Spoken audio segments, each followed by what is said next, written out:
Welcome to Spider-Verse Minute, the tri-weekly podcast where we watch Spider-Man Into the Spider-Verse 1 minute at a time. I'm Caroline Slater.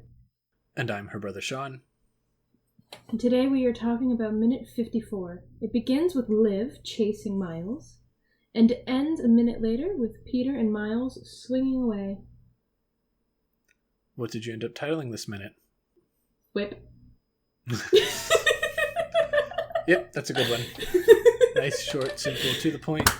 Right on it. A lot of that does happen. A lot of thwipping. Felt appropriate.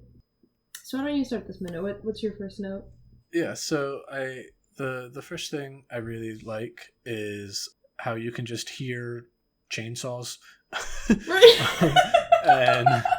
And then suddenly, like, you just see Liv's arms just chopping down trees all over the place.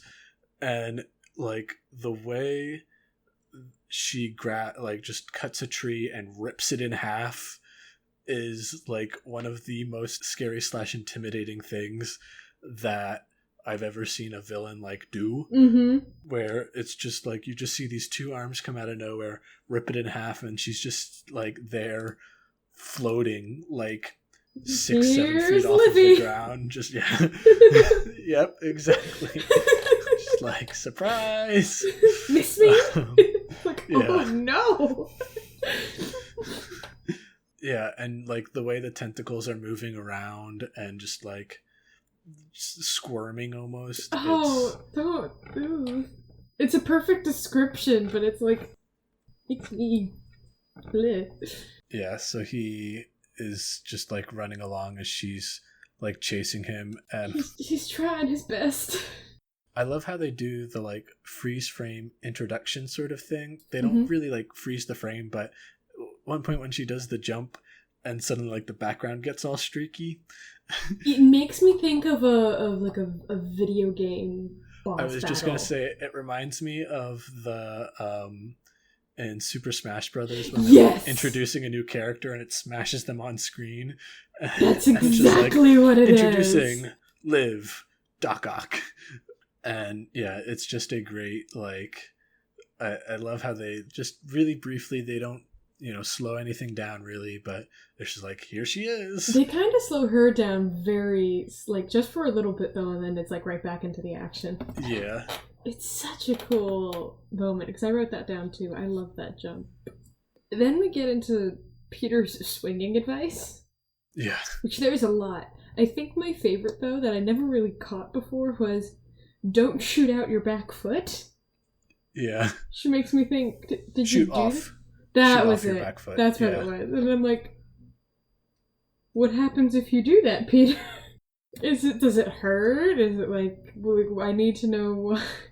Yeah, my guess is it's more of a balance thing. Like, probably you want to be off of your front foot because you're leaning forward, pushing into the jump instead of, like, falling. Usually if you're shooting off your back foot anyway, you're kind of off balanced, and things will probably go bad. Yeah, see, I'm as a track thrower used to be.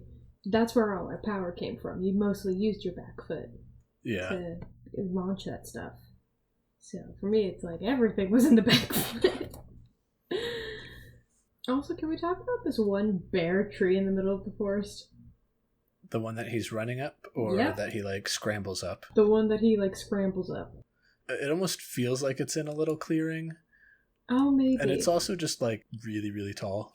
It is so tall. So I'm like, is this just, like, a really old tree that's, like, dying? Is that the story behind it? Like, what's maybe going on? Maybe it already lost all its leaves earlier. Because it's bigger, like, or... Yeah, it is a little funny how it's just like he climbs and then suddenly he's like twice as high as all the other trees. All the others. However, it does lead to this awesome shot that I love. When he, like, jumps off, we get this almost, I called it an echo. I don't know what the actual... Yeah, I put like after shadows. After shadows, yeah. But I like echo as well. Yeah, it was very echo, and I'm like, that is so cool. And I love how it slows down Liv's one arm. So you can, like, see that if he didn't jump, he would have been caught. Yeah, how close it actually was to snagging him. Mm-hmm. And that's when he gets the web to shoot out and hit the tree. Before we leave this tree, though. Oh, no, yeah. There's a couple things I want to touch on this. The first is, like, does Liv climb back down, or does she just jump? Like, does she kind of follow him and then use her arms to grab onto another tree? Or does she, like, stop when she gets to the top, be like, oh, and then have to, like, climb back down? I feel like she would jump, because I feel like those arms can take quite a beating. And they're flexible enough that she could swing a bit. Like, she could almost kind of turn into her own sort of Spider-Man. Yeah. Or Spider-Woman, I guess. Yeah, and it's not like she has to worry about her legs at all. Like, those things could probably take that cushion really well. So I feel like she would just jump. And then the other thing I wanted to bring up was when the animators were talking about the scene, they were talking about how great it was for showing how to do the twos, like draw on the twos versus the ones. Because Miles and the tree he's climbing up is all animated on the twos. Oh. But then, like, all of the background trees are animated on the ones. Really? Yeah, and I guess like they animate more of that action on the twos. I'm not, like, entirely clear. Like, I would have guessed it would have been the other way around. Yeah, that's what I would have thought. And had him animated on the ones, and then the trees and the background and the twos. But I think it had to do with, like, kind of the complexity of the shot, because it's rotating around like a cylinder pretty much. Yeah. And you have a bunch of this stuff in the foreground rotating as well. Okay. It was easier to kind of split it into those two ways. Yeah, okay. I get what you mean. Do you mind if I move on? Yep. No, I don't mind. Yes, I do mind. I want to talk about the trees, dang it. Oh, wait. Like you were saying, we see Miles shoot towards the next tree. And this is where we do actually see Liv just jumping off of the other tree. Maybe if I would have watched this minute a little more closely. Nah. But yeah, as you were saying about him swinging to the next tree. Well, and the reason I wanted to bring up him swinging to the next tree is because you talked in the last minute about the mixing of music that you really liked. Well, this is where the mix of music that I really like comes in. Because you still getting a bit of that music from before, but then you also start getting the horns of the Spider-Man theme come in. Yeah, we get, like, Peter's heroic music. Yes, and first off, I just love that music in general. But the way they get to mix it with this very modern tone is absolutely insane to me. Like, this is my favorite version of the Spider-Man music. Yeah. What's in this movie. Because they mix it so well and make it so cool.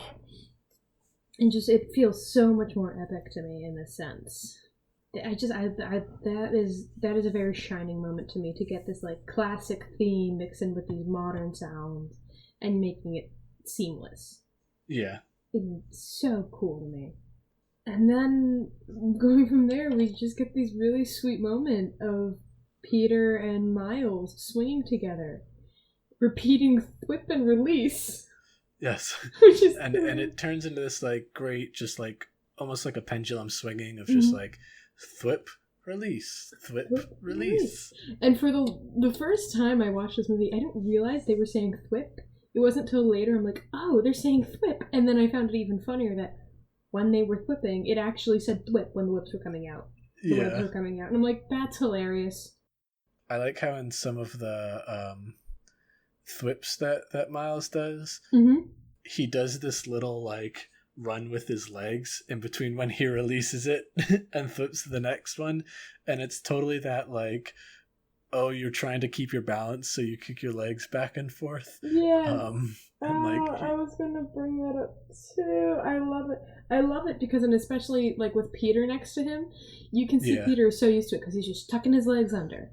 Yeah, Peter's like so smooth, and then Miles is over there just like flailing around. Well, and then what I love is that Miles eventually gets into the sync of that, and he's like, okay, I'm feeling it now. I get it. Tuck under. Like, he gets it, and I love that. Like, he gets in sync with Peter, and it's just such this nice moment.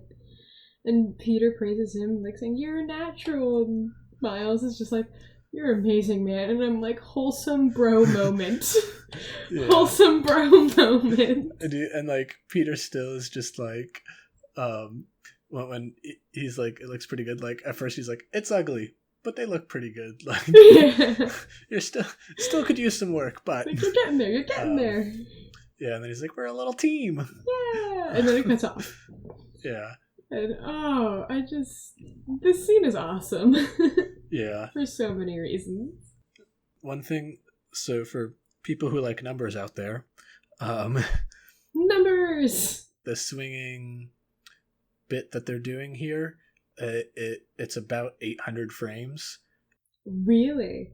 Yeah, in the animator's commentary, they were talking about how, like, when they first got this, they looked at it like, oh lordy, the guys who worked on this were like, oh lordy, it's 800 frames. Like, how do we do this? And like get it to work out. And eventually they like figured out that doing that like sort of repetitive swinging like a pendulum to let them do the talking bits there, like, was what worked out the best. And like, I think it's true. It looks, it shows that like getting into the swing of things. And yeah, can I insert a little animation history in here?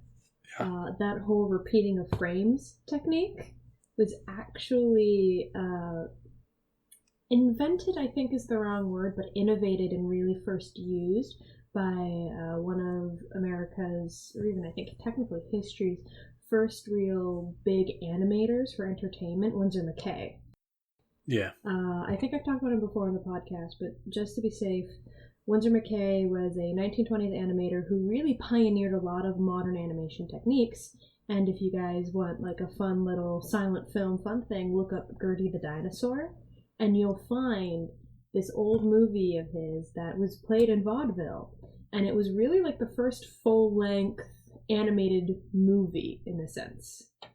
And it was hugely revolutionary, but you can see in it like a lot of techniques that are later pioneered, and one of them is the reusing of frames. Yeah. And they don't really like reuse the frames here, but it gets along that same repetitive motion. It's the same idea behind that. A lot of his techniques, even though are not used exactly the same way nowadays, a lot of it is revolutionized to be like still used. Like, he was really the first to animate on 2 separate planes. Yeah. Like, he animated Gertie on one plane and then animated the background separately and put the 2 together. A big technique that I think is still trained in schools today is called in-betweening. But in-betweening is when you pretty much take a character and you want to get them from one pose to another. So what you do is you draw the 2 poses, and then you draw the way to get into the other pose between them. Hence in-betweening. And yeah, and like those are like 3 major techniques that are still used today in some way, shape, or form. Yeah. You know, some fun facts that people, I don't know how many people actually know who this guy is. I like talking about him. Not someone who's regularly brought up in the normal person discourse. Well, thanks for letting me go on that mini animation tangent there. Again, I don't get to go on it often. But let's get back to the minute. Do you have any other notes? There was one last thing I wanted to just bring up real quick, kind of meta to the movie, and that's when they originally released this chase online. Like, I forget if it was part of the original trailer or they might have or they released just a clip of this. They actually had it edited so that Doc Ock wasn't in it at all. Oh, makes sense.